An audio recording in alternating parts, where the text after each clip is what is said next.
नमस्कार दोस्तों, स्वागत है आपके अपने YouTube चैनल रीडिंग लवर्स पर। दोस्तों, आज की जो वीडियो इसमें हम बात करने वाले हैं हरियाणा में जो एस्टेट वाले हैं 2015 वाले, उनको लेकर जो एक महत्वपूर्ण जो अपडेट है वो सामने आई है। तो जैसा कि आपको पता है कि जो 2015 में जिनका एस्टेट क्लियर हुआ था, तो उनका जो एस्टेट जो है उसकी जो अवधि जो है वो 7 साल की ही सरकार ने रखी है और उसकी जो वैधता जो वो दिसंबर में समाप्त हो चुकी है। तो उन्हीं को लेकर जो है ये महत्वपूर्ण जो अपडेट सामने आई है। क्या अपडेट है, तो अब हम जो उस अपडेट की तरफ चलते हैं। तो अब हम जो इस अपडेट पर आ चुके हैं और ये आप यहाँ पर देख सकते हैं। 7,421 टीजीटी पदों के आवेदन इसी माह से 2015 में एस्टेट पास वाले भी योग्य है। सितंबर में निकाली थी भर्ती, खिलाड़ियों का 3% कोटा तय होने पर वापस ले ली थी। क्या कुछ अपडेट है तो वो देख लेते हैं। तो एक अखबार जो है उसकी यहाँ पर ये कटिंग है। तो हरियाणा में इसी माह टीजीटी के 7,421 पदों को दोबारा से विज्ञापित किया जाएगा और इस भर्ती में उन अभ्यर्थियों को भी मौका मिल सकेगा जिन्होंने 2015 में एस्टेट पास किया था और जिनके प्रमाण पत्र की वैधता 31 दिसंबर 2022 को थी। हजारों अभ्यर्थियों को यह बड़ी राहत है। हरियाणा कर्मचारी चयन आयोग ने टीजीटी पदों को दोबारा से विज्ञापित करने के लिए तैयारियां शुरू कर दी हैं।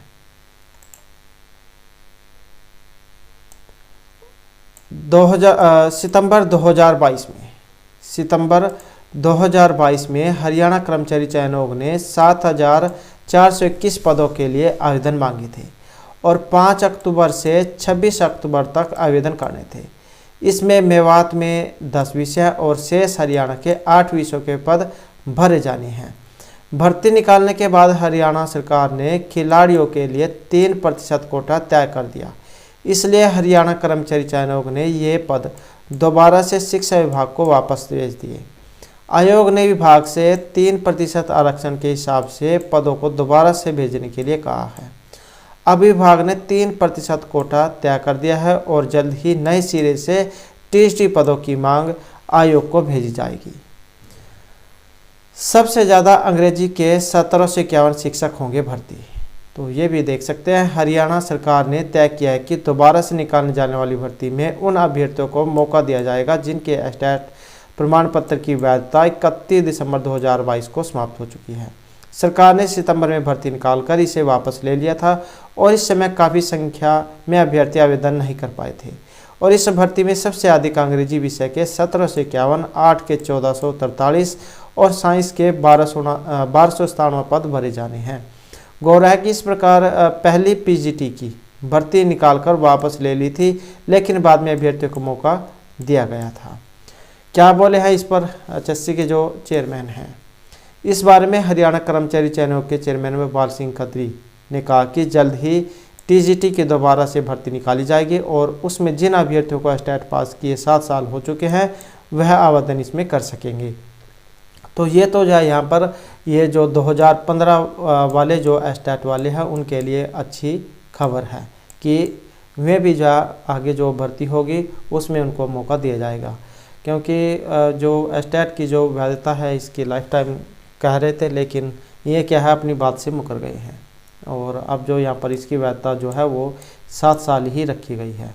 तो बहुत से कैंडिडेट ऐसे हैं जो जिनके ये 2015 में हुए थे और वो अब जो कंडम हो चुके हैं। तो ये तो जो यहाँ पर हमारी पहली जो महत्वपूर्ण अपडेट थी और इसके अलावा एक और जो महत्वपूर्ण जो अपडेट आई है वो भी हम देख लेते हैं।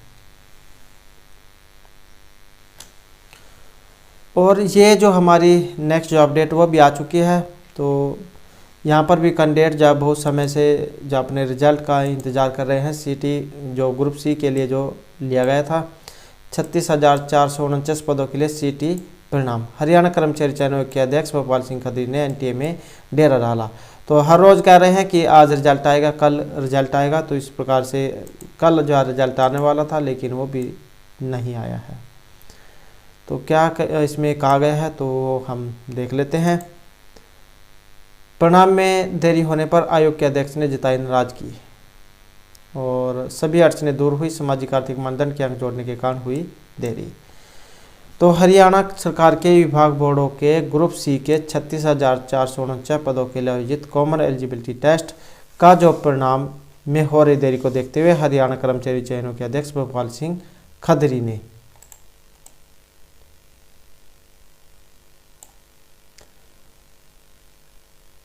नेशनल टेस्टिंग एजेंसी में डेरा डाल लिया है और परिणाम में देरी होने पर आयोग के अध्यक्ष भोपाल सिंह खदरी ने नाराजगी जताई है। अब सीटी परिणाम जो 8 या 9 जनवरी को संभावित है। तो यहाँ पर जो जानकारी जो मिली तो आयोग के 4 प्रोग्राम पहले ही एनटीए में भेजे हुए हैं। उनके अगले दिन आयोग के सचिव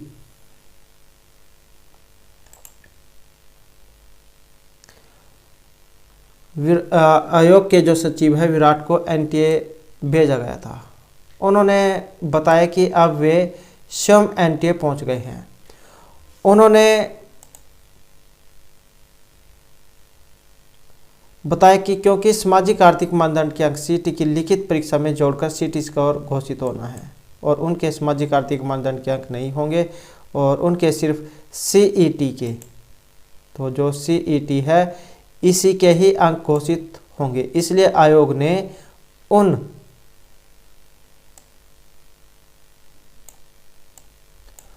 उम्मीदवारों के सामाजिक आर्थिक मानदंड के अंक एनटीए को भेज दिए थे जिन्होंने सीटी परीक्षा दी थी, मगर एनटीए इन अंकों के अनुसार रिजल्ट तैयार नहीं कर पाया। इसलिए आयोग के प्रोग्राम भेजे गए थे। रिजल्ट तैयार है, सिर्फ प्राइवेट एजेंसी से मिलान करवाना है। तो हरियाणा कर्मचारी चयनों के जो अध्यक्ष है भोपाल सिंह खदरी, इन्होंने बताया कि आयोग के चारों प्रोग्रामों ने एनटीए के प्रोग्रामों के साथ बैठकर सामाजिक आर्थिक मानदंड के अंकों को कैटेगरी अनुसार स्पष्ट करवा दिया है। उन्होंने बताया कि शनिवार को वे अंक सीटी के अंकों में जोड़ दिए हैं, मगर अब एनटीए एक प्राइवेट एजेंसी से मिलान करवाना चाहता है। वह एजेंसी 8 जनवरी को मिलान कर सकती है। अब सभी अड़चनें दूर हो गई। उन्होंने बताया कि अगर मिलान 8 जनवरी को हो गया तो 8 जनवरी को रिजल्ट घोषित हो सकता है। अगर मिलान 8 जनवरी की रात तक नहीं हुआ तो 9 जनवरी को रिजल्ट घोषित होगा। अध्यक्ष ने कहा कि किसी भी सूरत में वह रिजल्ट 10 जनवरी से आगे नहीं बढ़ेगा। उन्होंने बताया कि एनटीए से नाराज है। उन्होंने एनटीए ने बार बार अपनी तारीखों पर रिजल्ट घोषित नहीं किया। अध्यक्ष भोपाल सिंह खदरी ने बताया कि उन्होंने प्रदेश सरकार को भी एनटीए से नाराजगी की जानकारी दी है। अध्यक्ष ने कहा कि अगर एनटीए अकेले सीटी का परिणाम आयोग को देता तो आयोग को स्वयं सामाजिक आर्थिक मानदंड के जो अंक है वो जोड़ लेता, मगर वह फैसला हो चुका था कि एनटीए सामाजिक आर्थिक मानदंड के अंक जोड़कर सीटी स्कोर जारी करेगा। इसलिए वे अंक एनटीए को दिए गए, मगर एनटीए ने पहले कभी इस तरह अंक नहीं जोड़े हैं। तो यहाँ पर भी देख सकते हैं अब ये जो आपका जो रिजल्ट है ये 10 तारीख तक आने की संभावना बताई गई है। तो यही जो है हाल ही में महत्वपूर्ण अपडेट जो है निकल कर सामने आई है। और दोस्तों अगर आपने अब तक हमारे चैनल को सब्सक्राइब नहीं किया तो सब्सक्राइब कर लीजिएगा इस प्रकार की महत्वपूर्ण अपडेट को पाने के लिए। और दोस्तों वीडियो को लाइक कमेंट और शेयर जरूर कीजिएगा जो 2015 स्टार्ट वाले हैं, अगर वो और भी महत्वपूर्ण अपडेट चाहते हैं। और दोस्तों हमारे साथ अंत बनाने के लिए धन्यवाद।